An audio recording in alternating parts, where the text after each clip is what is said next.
আসসালামু আলাইকুম। চলে এলাম নতুন আরেকটি ভ্রমণের গল্প নিয়ে। তো আজকে আমার ভুটান ভ্রমণে যেটা থাকছে থিম্পু থেকে কিভাবে আমরা পুনাখা যাচ্ছি এবং পুনাখাতে আমরা দোজোলা পাস আর পুনাখা জোনের যে সৌন্দর্য এবং যাত্রাপথের যে মনোমুগ্ধকর দৃশ্য সেগুলি শেয়ার করব। So welcome back to travel with Tahmina. তো সকাল সকাল উঠে গেলাম, রেডি হয়ে আমরা ব্রেকফাস্ট করতে চলে এলাম। আজকে আমাদের ব্রেকফাস্টটা হোটেলে কমপ্লিমেন্টারি ছিল প্যাকেজের সঙ্গে। তো অনেক রকম খাবার ছিল, আমরা খাবারটা খুব সুন্দরভাবে এনজয় করলাম, খুব মজা ছিল। তো আজকে আমরা রওনা হব থিম্পু থেকে পুনাখার পথে, যেহেতু একটি রাত আমাদের কমে গেল থিম্পুতে। তো আমরা সব লাগেজ গুছিয়ে রওনা হলাম। তো পুনাখাটা ওরা আমাদেরকে স্কিপ করতে বলেছিল, আমাদেরকে অপশন দিয়েছিল, কিন্তু পরে আমরা যখন দেখলাম যে পুনাখায় যে সুন্দর দুটো জায়গা দোজোলা পাস আর পুনাখা জোন, সেটা যদি না দেখি তাহলে আমার মনে হয় ভুটান ঘোরাটা আমাদের জন্য অসম্পূর্ণ রয়ে যাবে। সো আমাদের গাইডকে অনেক কষ্ট করে রাজি করিয়ে আমরা চললাম থিম্পু থেকে পুনাখার পথে। আর এই যে পথটা, যাওয়ার পথটায় আমি যত দূর যাচ্ছি, যত দূর চোখ যাচ্ছে, শুধু আমার বিস্ময়, ভালো লাগা যে আমি আমার চোখে এত সুন্দর দৃশ্য দেখতে পাচ্ছি। পাহাড়ের যে ভালোবাসা, এই পথের যে মায়া, আমি তার প্রেমে পড়ে গিয়েছি। তো পাহাড়ের এই যে রাস্তার যে দৃশ্যগুলো, আমি আগেও বলেছি আমার খুবই পছন্দ, কারণ পাহাড়ের মধ্যে একটা বৈচিত্র্য আছে। কখনো রোদ, কখনো মেঘ, কখনো বৃষ্টি, এই আলো আধার ছায়ার যে খেলা, সেটা আমার খুব ভালো লাগে। তো পথের সৌন্দর্য উপভোগ করতে করতে যাচ্ছি আমরা দোজোলা পাসের দিকে। তো চলুন এনজয় করি এই পথের সৌন্দর্য।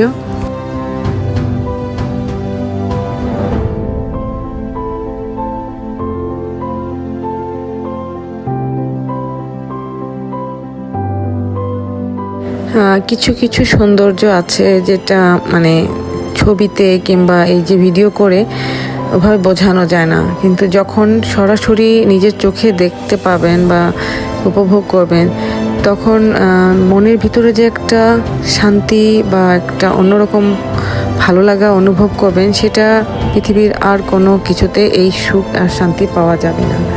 তো পাহাড়ের গায়ে ঘেঁষে থাকা ছোট ছোট ঘর বাড়ি আর গাছপালাগুলো দাঁড়িয়ে আছে, এই এক অন্যরকম মায়া। সো দেখতে দেখতে পৌঁছে গেলাম আমরা দোজোলা পাস। সত্যি আজকে এখানে আমাদেরকে যদি না নিয়ে আসা হতো তাহলে এত সুন্দর একটা জায়গা মিস হয়ে যেত। তো ভাগ্য ভালো থাকলে এইখান থেকে দাঁড়িয়ে আপনি হিমালয়ের কিছুটা অংশ দেখতে পাবেন, কিন্তু বেশিরভাগ সময় মেঘ এসে জায়গাটাকে ঢেকে দেয়, তখন আর কিছুই দেখা সম্ভব হয় না। তো আমরা প্রথম যখন গিয়ে নামলাম তখন মেঘ ছিল, বাট তারপরও কিছুটা ভিউ দেখা যাচ্ছিল।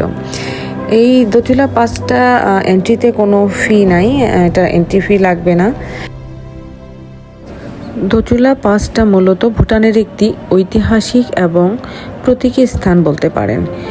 এখানে থাকা 108টি স্তূপ নির্মাণ করা হয়েছিল ভুটানে কিছু যোদ্ধাদের, শহীদ যোদ্ধাদের স্মরণে। তো এটা 2003-এ একটা সামরিক অভিযানে শহীদ হওয়া ভুটানিক সেনাদের স্মরণেই তৈরি করা। সেই অভিযানটি ছিল মূলত ভারতের বিদ্রোহী গোষ্ঠীর বিরুদ্ধে ভুটান সেনাবাহিনীদের সফল অপারেশন। তো যাই হোক, মেঘের ভিতরে হেঁটে বেড়ানোর যে একটা আলাদা রকম মজা আছে, সেটা আমি সেদিনই অনুভব করলাম।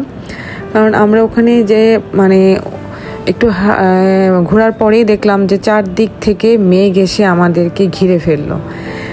ব্যাপারটা বড়ই অদ্ভুত, মেঘের আলিঙ্গনে আমরা চলে এলাম। সো যেটা হলো যে আশপাশে কিছুই আর ভিজিবল থাকলো না, অদৃশ্য হয়ে গেল, কিন্তু তারপরও ভালো লাগছিল, কারণ মেঘের ভিতর দিয়ে হেঁটে যাচ্ছি, ভাবা যায় এ এক অন্যরকম অনুভূতি। সমুদ্র পৃষ্ঠ থেকে প্রায় 3100 মিটার উচ্চতায় অবস্থিত এই পাসটি যেন একবারেই মেঘের রাজ্যে। তো এই মেঘের রাজ্যে অবশ্যই ভুটান আসলে ঘুরে যেতে হবে, না হলে অনেক বড় একটা মিস হয়ে যাবে আমি মনে করি।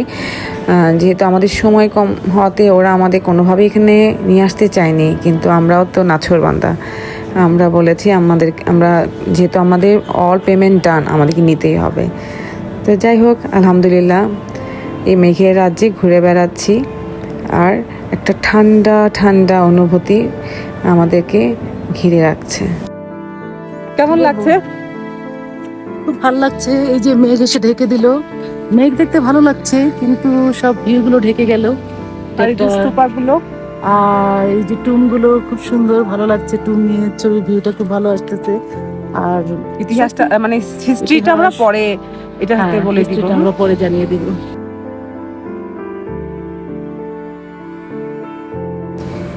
মেঘের রাজ্যের রানী মনে হচ্ছে নিজেকে, মনে হচ্ছে কোনো মেঘ পড়ি আমি, ঘুরে বেড়াচ্ছি ঘুরে বেড়াচ্ছি। কিন্তু মজার বিষয় কি, এই যে মেঘ দেখছেন আমার পিছনে, কিন্তু ঠিক তার 10 মিনিট পরে এই জায়গাগুলোতে রোদ উঠে গেল। তো এই পাশে একটা অনেক সুন্দর রেস্টুরেন্ট ছিল। তো আমাদের এই রেস্টুরেন্টে মানে আমরা কিছু খাইনি, কিন্তু এখানে যদি কেউ যান তাহলে অবশ্যই ঠিক স্তূপটার অপোজিটেই একটা রেস্টুরেন্ট আছে, যেখানে ওয়াশরুমটা আপনি ইউজ করতে পারবেন। তো আমরাও তাই গেলাম। তো বের হয়ে দেখলাম যে খুব সুন্দর বসার জায়গা, বাহিরে ভিউ, আর রেস্টুরেন্টটা ঠিক পিছন থেকে দিকে সুন্দর পাহাড় দেখা যাচ্ছে, আর সামনেই কিন্তু সেই দোতলা পাস আছে। তো আমরা রেস্টুরেন্টের ভিতরে এন্ট্রি করলাম, গিয়ে আমি ওই বাইরের সাইডটা জানালা দিয়ে কিছুক্ষণ ভিডিও করলাম, একটু ওয়াশরুমে গিয়ে ফ্রেশ হয়ে তারপরে আবার ওখান থেকে বের হয়ে গেলাম। তো চলেন একসঙ্গে চলে যায় এখন পুনাখা জোন, আর যেতে যেতে পথের যে সৌন্দর্য একসঙ্গে উপভোগ করি। Let's go.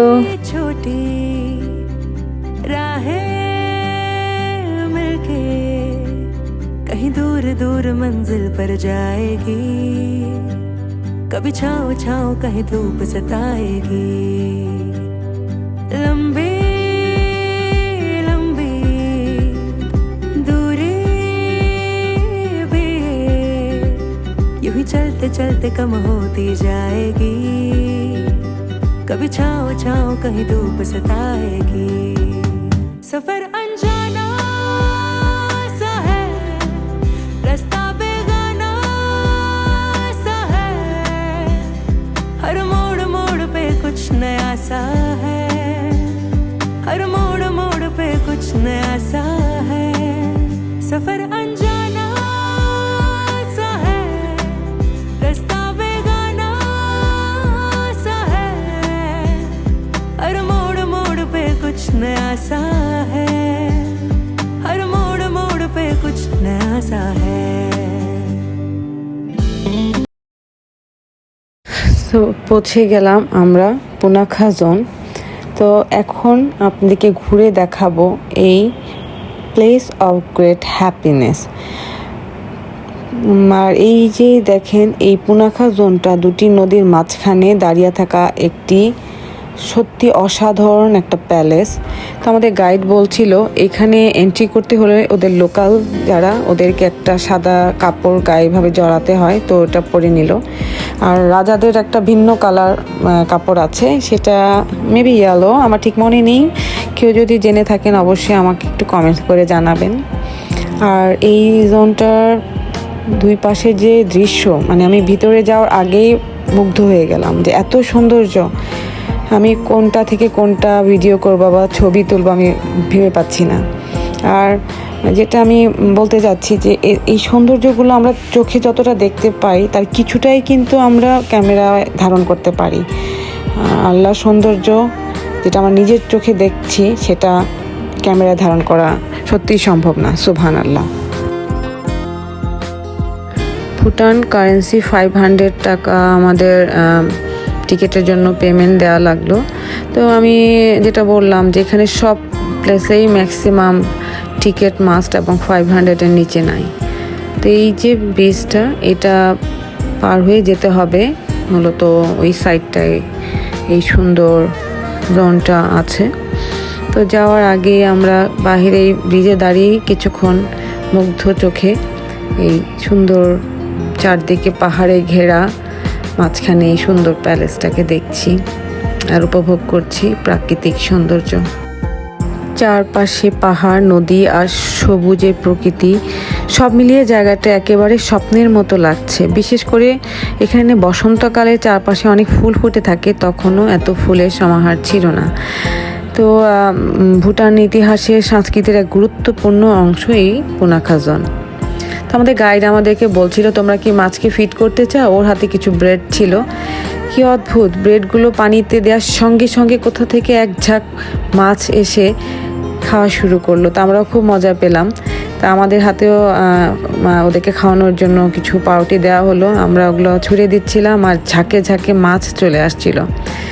এগুলো কি মাছ আমি ঠিক বুঝতে পারিনি, কিন্তু এক অদ্ভুত দৃশ্য। তো যাই হোক, বাহিরে আর কিছুক্ষণ এই সৌন্দর্য উপভোগ করে চলে এলাম ভিতরে। তো আমাদের গাইড আমাদেরকে প্রথমে একটু ভুল ইনফরমেশন দিয়েছিল, বলছিল যে ভিতরে ঢুকে আর ভিডিও করা যাবে না।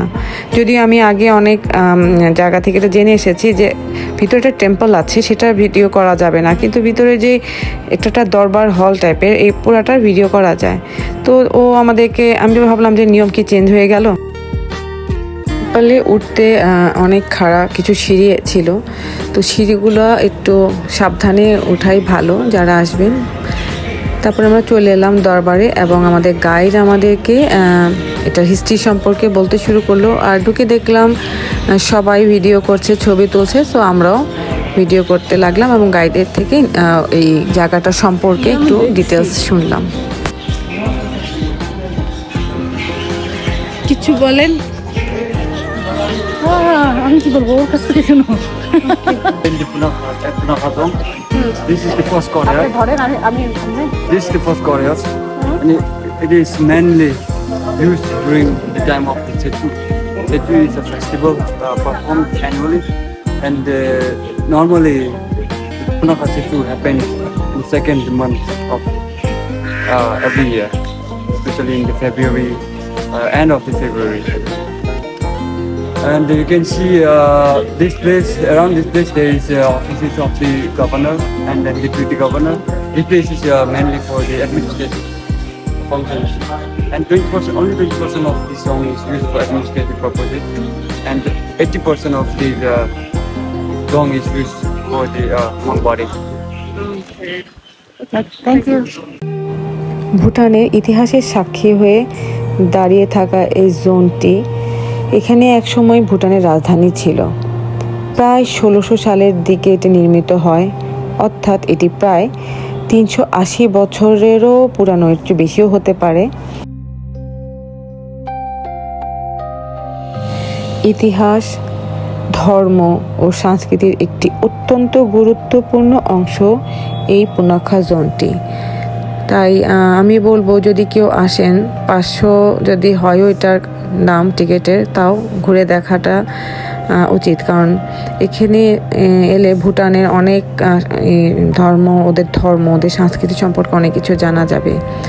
আর আমিও এর ভিতরে হেঁটে হেঁটে বেড়াচ্ছি আর হারিয়ে গেলাম ওদের সেই পুরানো ইতিহাসের মাঝে। চলেন একসঙ্গে ঘুরে বেড়াই এই পুনাখাজনটি, উপভোগ করব এবং অনুভব করব এর পুরানো দিনের সব ইতিহাস। আশা করি ভালো লাগবে।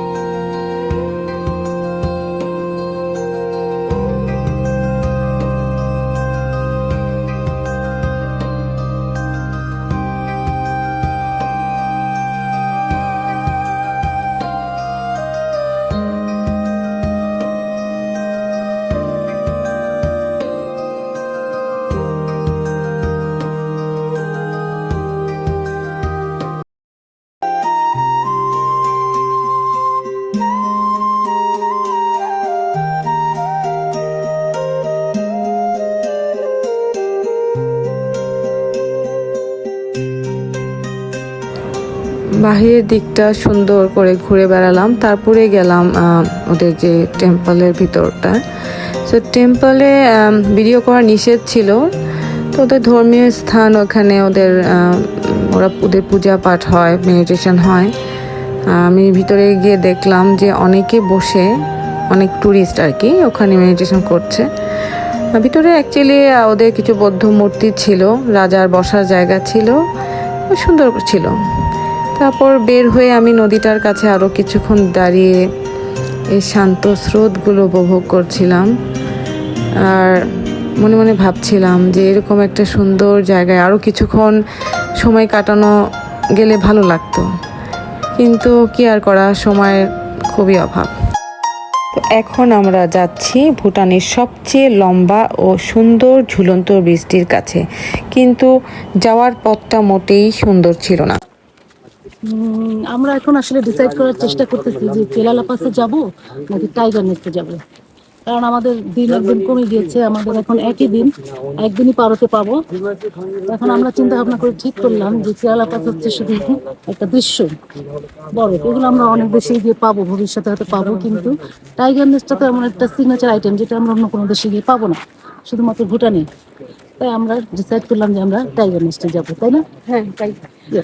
এখন আর আমি যেটা বলতে চাচ্ছি যে এখন যে ব্রিজটা আমরা যাচ্ছি, যেটা আমি ম্যাক্সিমাম ব্লগে দেখে আসছি, এখানে যে গাড়ি একটা জায়গায় রেখে অনেকখানি হেঁটে যেতে হয়, সেটা কেউ বলেনি। তো আমরা ব্রিজটা দেখা যাচ্ছে, এখন দেখলাম যে বেশ খানিকটা পথ, এবং পথগুলো খুব যে একটা মানে স্মুথ তাও না, যেরকম এরকম পথ দিয়ে হেঁটে গিয়ে তারপর ব্রিজটা আমি দেখাই।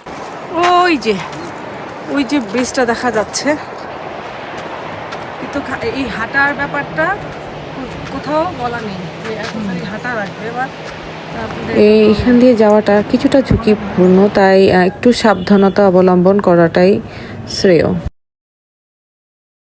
সো আমাদের গাইড আমাদেরকে পানিপুরি অফার করলো, এবং আমরা খেয়ে দেখলাম বেশ মজা, ভুটানের পানিপুরি বেশ মজাই লাগলো।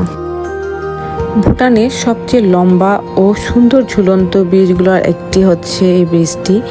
এটি পুনাখায় পোহজু নদীর উপরে আছে, প্রায় 160 থেকে 180 মিটার। ব্রিজে দাঁড়িয়ে আপনি উপভোগ করতে পারবেন এর চারিদিকের যে সৌন্দর্য। তো আমরাও দাঁড়িয়ে দাঁড়িয়ে অনেকক্ষণ এর উপভোগ করলাম, অনেক বাতাস ছিল।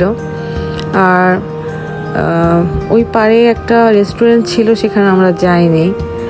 আমরা মাঝখান পর্যন্ত কিছুক্ষণ দাঁড়ালাম, হেঁটে বেড়ালাম, তো উপভোগ করলাম এই সুন্দর ব্রিজের সৌন্দর্যটা আর চারিদিকের যে প্রাকৃতিক সৌন্দর্য।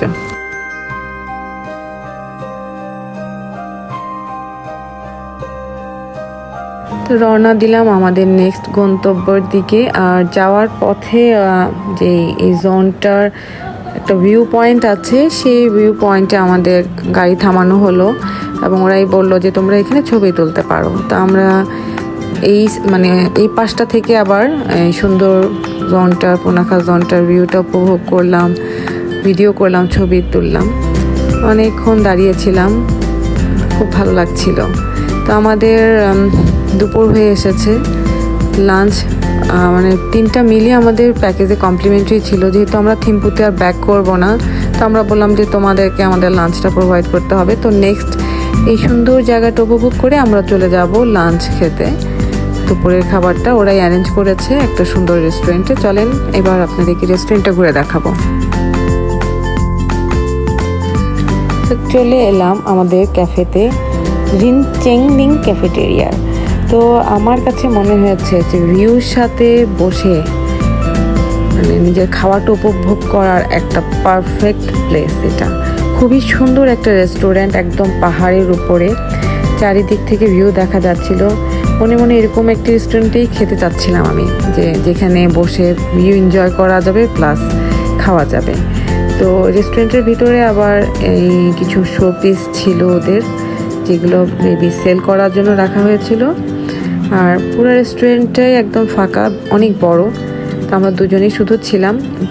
আমাদের গাইড ওদেরকে আগেই ফোন করে বলে দিয়েছিল, এবং ওরা ওভাবেই খাবারগুলো অ্যারেঞ্জ করে রেখেছে, এবং বিশ্বাস করেন খাবারগুলো কিন্তু খুবই মজা ছিল। তো আমাদের এখানে খাবারের মধ্যে ছিল পটেটো ফ্রাই, তারপর একটা ভেজিটেবলটা খুব মজা ছিল, তারপরে sticky rice, vegetable momo, fried momo ছিল। মোমোটা এত মজা ছিল, কিন্তু এত তো আমরা খেতে পারছিলাম না। পরবর্তীতে আমরা ওগুলো পার্সেল করে নিয়ে এসেছিলাম, যদিও খাওয়া হয়নি, নষ্টই হয়েছে, কিন্তু রিয়েলি খুব মজা ছিল। একটা চিকেন কারি ছিল, সেটা আমার খুব একটা ভালো লাগেনি। ওটা ছাড়া বাকি যাই ছিল সবই বেশ মজার ছিল।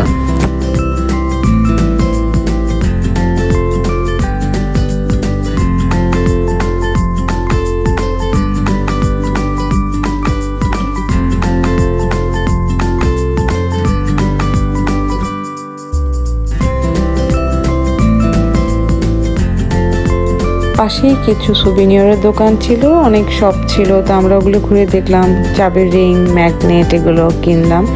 তো আমাদের গাইড আবার বের করতে গিয়েছিল, 15 মিনিট টাইম চাচ্ছিল। তো এরপর আমাদের নেক্সট গন্তব্য হচ্ছে পারোতে। তো পারোতে যাওয়ার পথটা তো অনেকই সুন্দর।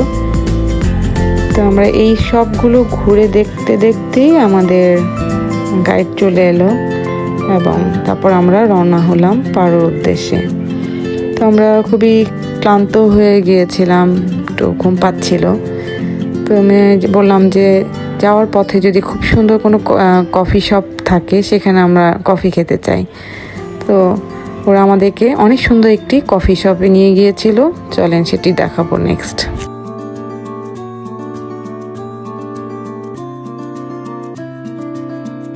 চলে এলাম ক্যাফেতে। অনেক সুন্দর একটি শপ ছিল, ছোট্ট। আর এটার বাহিরে সব চেয়ার টেবিল ছিল, যেখানে বসে সবাই কফি খাচ্ছিল। তো এত সুন্দর একটা প্লেস, মানে ভিউর সঙ্গে আপনি কফি উপভোগ করতে পারবেন, এবং সঙ্গে ভিউটাও এত সুন্দর ছিল। কফি অ্যান্ড দ্য বেন্ড এই শপটার নাম। তো আমাদের গাইড, আমাদের ড্রাইভারই আমাদেরকে এখানে নিয়ে এলো। আর পরে এখান থেকে আমরা কফি খেয়ে উপভোগ করলাম এই সুন্দর ভিউটা। আর সুন্দর একটা বিকাল কাটালাম এখানে, খুবই ভালো লাগছিল। প্রচণ্ড বাতাস আর ঠান্ডা, কিন্তু খুব এনজয় করেছি। যেখানেই তাকাচ্ছি চারিদিকে এত সুন্দর দৃশ্য, চোখ ফেরানো যাচ্ছে না। পাহাড়, আকাশের মেঘগুলো তার ভাঁজে ভাঁজে রোদের আলো উঁকি দিচ্ছে, নিচে আঁকা বাঁকা রাস্তা, যেন মনে হচ্ছে কোনো একটা ছবির সামনে দাঁড়িয়ে আছি। প্রচণ্ড বাতাস ছিল। তো এত সুন্দর একটা প্লেসে আমাদেরকে নিয়ে আসার জন্য আমরাও খুব খুশি হয়ে গেলাম। তারপর আমরাও গাইডদেরকে, আমাদের ড্রাইভারকে চা অফার করলাম, তো ওরাও খুব খুশি হয়ে গেল। তো আমাদের কফিটা রেডি হয়ে গেল। খুবই মজা ছিল কফিটা, যদিও অনেক বাতাস ছিল বলে খুব দ্রুতই কফিটা ঠান্ডা হয়ে গিয়েছিল। তারপর খুব ভালো লেগেছে।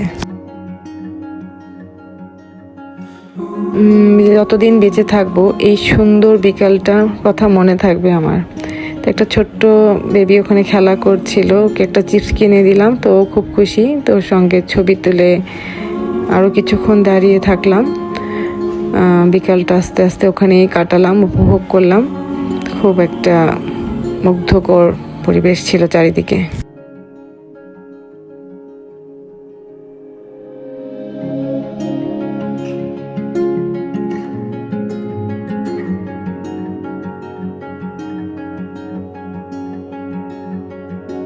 ওখান থেকে বের হয়ে যেতে যেতে সন্ধ্যা হয়ে গেল। আমরা পারোর দিকে যাচ্ছি।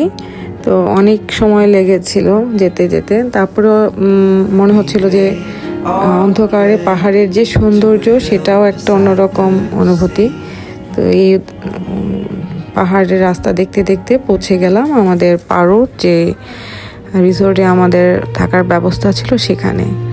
তো মূলত শহর থেকে অনেক খানিকটা দূরেই এই আমাদের রিসোর্টটা ছিল। প্রথমে আমরা খুব রাগ করছিলাম যে কেন এখানে দিল, ভালো লাগছে না, মানে শহরটা ডাউনে আর আমাদের হোটেলটা বা রিসোর্টটা ছিল একটু আপে, হিল সাইডে। তো এইটা হচ্ছে রেস্টুরেন্টটা, হোটেলের মানে আমাদের রিসোর্টের রেস্টুরেন্টটা এখানে ছিল। তো আমরা ঢুকেই রেস্টুরেন্টে চলে এলাম। তো ওরা আমাদেরকে এখানে খুব সুন্দরভাবে ওয়েলকাম করলো। তারপর আমাদের জন্য ওয়েলকাম ড্রিঙ্কস হিসাবে চায়ের ব্যবস্থা করলো।